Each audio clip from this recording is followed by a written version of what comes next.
시사초점 전남 동부입니다. 월요일부터 금요일까지 오전 8시 30분 여러분을 찾아갑니다.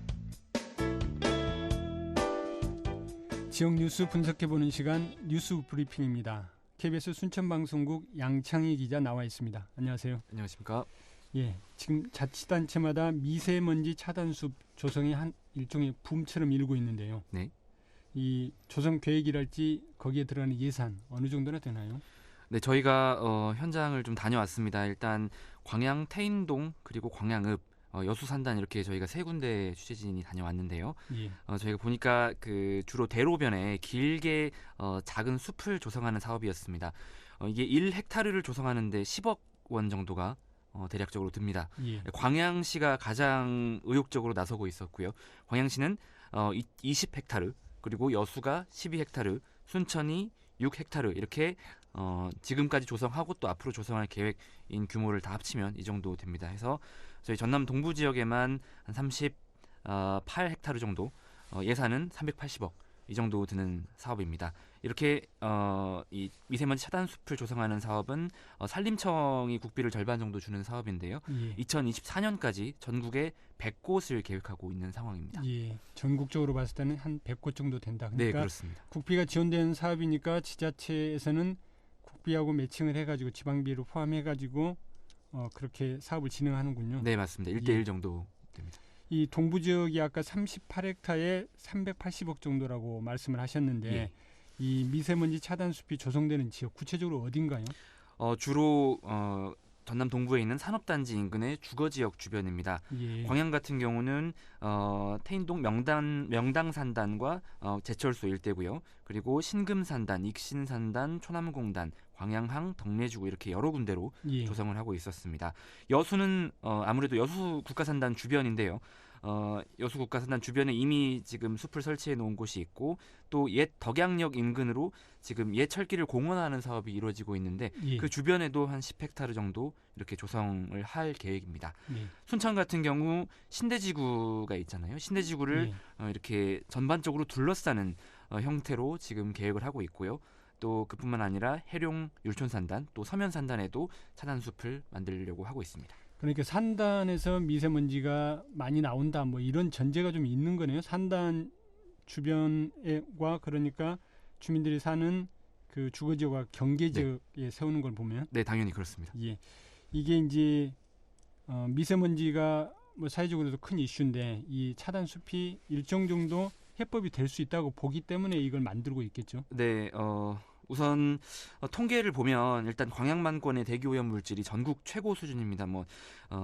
환경부에서 발표하는 대기오염 물질 배출량 통계 같은 경우를 보면요, 질소화합물, 황산화물, 먼지 이런 것들이 여수, 광양 이런 도시들이 예. 전국에서 2위, 4위 이런 식으로 가장 최고 수준이기 때문에 좀 여러 가지 대책을 세우고 있는데요. 이제 여러 분야에서 또 정책적으로 또 회사 차원에서 대책들이 나오고 있죠. 저감 시설을 좀 추가로 늘린다 할지 아니면 이제 올해부터 시행 예정인 미세먼지 계절 관리제나 총량 규제 등 조금 더 강화된 어떤 규제 정책들이 그것인데요.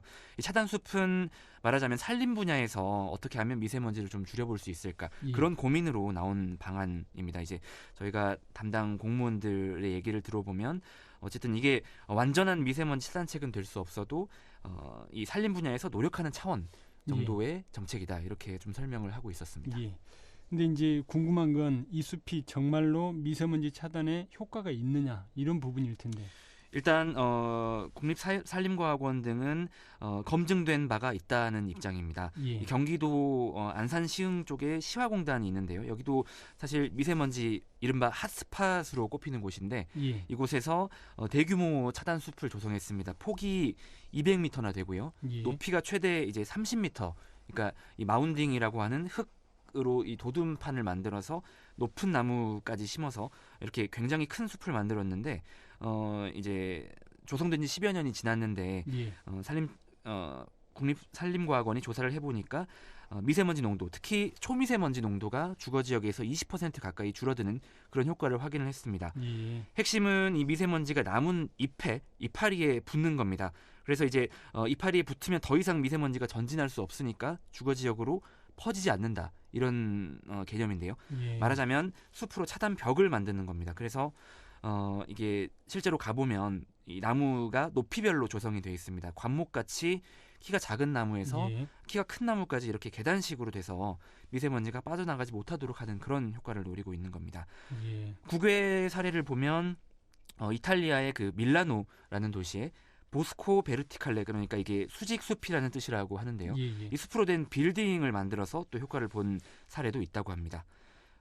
이제 저희가 전문가들에게 문의를 해보니까 이렇게 제대로 만들면 효과가 있는데 문제는 규모라고 합니다. 예. 그래서 큰 규모로 굉장히 좀 효율적으로 조성을 하면 분명히 미세먼지 저감에 효과가 있지만 문제는 이제 부지 마련이 사실상은 어렵다는 건데요. 예. 그래서 그런 부분을 자치단체가 해결하는 게 이 정책 성공의 관건이라고 할 수 있겠습니다. 예. 말씀하신 것처럼 국립산림과학원이 시흥에 숲을 만들어서 일정 정도 효과를 봤다. 한 20% 정도 저감되는 효과가 나타났다고 하는데 시간도 좀 많이 걸리는 것 같고 네. 그리고 아까 말씀하시기를 한 30m 정도 높이 이렇게 마운딩 작업까지 해야 된다고 봤을 네네. 때 이게 쉽지 않은 일인 것 같은데 이게 이제 숲 자체가 늘어난다는 그것만으로도 분명히 환영할 만한 일이긴 한데 미세먼지를 줄이는 좀 근본적인 어떤 접근도 좀 필요하다는 생각이 좀 드는데요. 네, 사실 숲으로 차단한다고 하지만 모든 도시를 숲으로 둘러싸는 것도 불가능하고요. 예. 물론 이제 나무를 심으면 뭐 미세먼지 저감 효과뿐만 아니라 여러 가지 뭐 폭염을 완화한다든지 좀 부차적인 효과도 있지만 이게 근본적으로 미세먼지 오염원을 없애는 대책은 될 수 없겠죠. 그래서 이런 대책까지 강구가 된다는 것은 아무래도 이제 기업 차원에서 또 국가 차원에서 배출 기준을 엄격하게 지키고 또 규제하고 또 여러 가지